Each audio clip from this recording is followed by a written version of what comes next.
Hello friends, H&H വ്ലോഗിലേക്ക് എല്ലാവർക്കും സ്വാഗതം. ഞാൻ ഇന്ന് വന്നിരിക്കുന്നത് ഒരു സ്പെഷ്യൽ ചമ്മന്തി ആയിട്ടാണ് കേട്ടോ. ചമ്മന്തി എന്ന് വെച്ചാൽ സവോള കൊണ്ടുണ്ടാക്കിയ ചമ്മന്തിയാണ്. രണ്ട് ഇൻഗ്രീഡിയൻസ് മാത്രം മതി നമുക്ക് ചമ്മന്തി ഉണ്ടാക്കാൻ. ചമ്മന്തിയും വെളുത്തുള്ളിയും മതി. എളുപ്പം ഉണ്ടാക്കാം.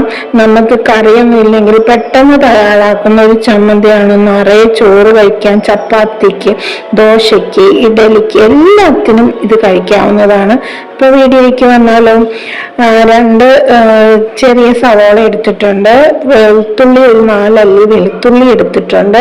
ഒരു പാൻ വെച്ച് എണ്ണ ഒഴിച്ചിട്ട് ആദ്യം ആ വെളുത്തുള്ളിയിൽ ഒരു 5-6 വെളുത്തുള്ളി ഉണ്ട്, ചെറുതായതുകൊണ്ടാണ്. വലുതാണ് 3 എണ്ണം മതി.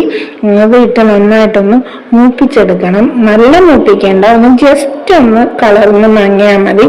അതിനുശേഷം നമ്മുടെ 2 സവോള ഞാൻ അരിഞ്ഞു വെച്ചിട്ടുണ്ടല്ലോ, ആ സവോളയും കൂടി ഇട്ട് ഇതുപോലെ തന്നെ ഒന്ന് ചെറുതായിട്ടൊന്ന് വാട്ടിയെടുക്കണം. വാട്ടിയെന്ന് വെച്ചാൽ ഒത്തിരി ബ്രൗൺ ഒന്നും കളറൊന്നും ആകണ്ട, ഒന്ന് ജസ്റ്റ് അതിൽ ആ വെള്ളം ഒന്ന് വലിഞ്ഞ് കിട്ടിയാൽ മതി സവോളയില്. അത് കഴിഞ്ഞിട്ട് ഞാൻ വാളംപുളിയാണ് ചേർക്കുന്നത്. ചമ്മന്തിക്ക് നമ്മൾ പുളി ചേർക്കുക. ഒരു കഷ്ണം പുളിയും കൂടി ചേർത്ത് അതും കൂടി ഇട്ടതിന് ശേഷം ഒരു 1/2 സ്പൂൺ മഞ്ഞൾപ്പൊടിയും ഒരു 1.5 സ്പൂൺ മുളക് പൊടിയും ഞാൻ ചേർക്കുന്നുണ്ട്. അത് ഇട്ടതിന് ശേഷം നന്നായിട്ടൊന്ന് ഇളക്കി കൊടുക്കുക. ആ പൊടിയുടെ പച്ചപ്പ് മാറാൻ വേണ്ടിയാണ്. അത് നന്നായിട്ട് ഇളക്കിയതിന് ശേഷം ഇത് നന്നായിട്ട് തണുക്കണം.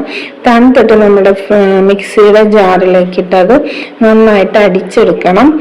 നല്ല പേസ്റ്റ്, വെള്ളം ചേർക്കരുത്. ഉപ്പിട്ടില്ലായിരുന്നു ഞാൻ, ഒരു ഉപ്പും കൂടി ഇട്ടിട്ട് ഞാനൊന്ന് നന്നായിട്ട് വെള്ളം ചേർക്കാതെ വേണം അരിച്ചെടുക്കാം. നന്നായിട്ട് അരിഞ്ഞിട്ടിട്ടുണ്ട്.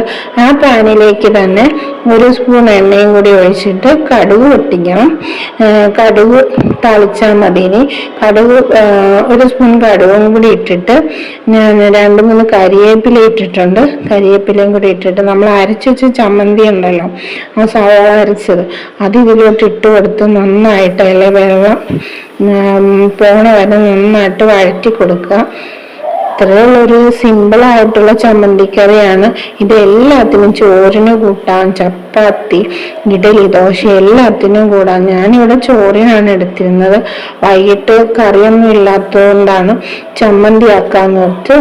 കഞ്ഞിക്കും നല്ലതാണ്. ഞാൻ ചോറാണ്, നല്ല ചൂട് ചോറിൻ്റെ കൂടെ ഈ നല്ല ചൂട് ചമ്മന്തിയും കൂടി ഇട്ട് ഒന്ന് നിങ്ങൾ ടേസ്റ്റ് ചെയ്ത് നോക്കണം കേട്ടോ. ചെയ്ത് നോക്കണം, എളുപ്പമാണല്ലോ. നല്ല ടേസ്റ്റാണ്. പുളിയും ഉപ്പും എല്ലാം കൂടി ചേർന്നിട്ട് ഈ ചമ്മന്തി ഒരു സ്പെഷ്യൽ ചമ്മന്തിയാണ്. എല്ലാവരും ഒന്ന് ട്രൈ ചെയ്തിട്ട് എനിക്കൊന്ന് മെസ്സേജ് ഇടണം. നിങ്ങളൊന്ന് ചെയ്ത് നോക്കണേ.